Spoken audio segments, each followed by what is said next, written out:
Amid A স্নোস্টর্ম of love 2024 সালের ভীষণই popular একটি চাইনিজ ড্রামা, যার রেটিং 9.5 পর্যন্ত। ভীষণই পপুলার একটি টিভি সিরিয়াল। ড্রামাটা বেসিক্যালি একটি স্পোর্টস বেসিস। তো লি ইয়াং, যেটা লিড হিরো, সে ভীষণই জিনিয়াস এই প্রফেশনে।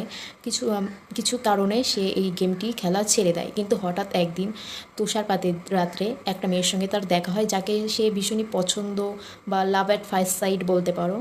তো সে সেই জায়গাটায় তার সঙ্গে কথা বলার চেষ্টা করে এবং কমিউনিকেশন করে। তো তারপর তাদের মধ্যে এইভাবে কথোপকথন বাড়তে বাড়তে বাড়তে সেই গেম যেটা ও ছেড়ে দিয়েছিল লি ইয়াং, তো সেই গেমে সেই মেয়েটির জন্য আবারও ফিরে আসে, কারণ মেয়েটিও খেলতো। মেয়েটি হচ্ছে 9 প্লেয়ারে খেলতো আর কি। যাই হোক, সেও খেলতে আসে এবং দুজন এইভাবে খেলতে খেলতে রিলেশনশিপ স্টার্ট হয়। তারপরে দুজনেই অলিম্পিকে পার্টিসিপেট করে এবং দুজনেই উইনার হয়। তারপরে শেষে তাদের ফ্যামিলির সঙ্গে যে মিসআন্ডারস্ট্যান্ডিং ছিল সেটাও ঠিক হয়ে যায়। তো গল্পটা বেসিক্যালি ভীষণই ভালো, ভীষণই রোম্যান্টিক একটি ড্রামা, একটি অন্য টাইপ ড্রামা দেখতে পাবে, যেটা স্পোর্টস আর কি রিলেটেড। সে কারণে তুমি সেই বিষয়ে জানবে, এবং এটি একটি রোম্যান্টিক যেহেতু ড্রামা, তো ভীষণই ভালো। আমি হাইলি রেকমেন্ড করবো যে গিয়ে দেখো।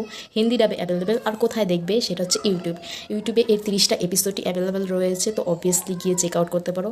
আমি দেখেছি, ভীষণই ভালো লেগেছে। 9.5 রেটিং, তো অবভিয়াসলি ভালো তো হবেই। যাই হোক, ইউটিউবে গিয়ে দেখো। বাই।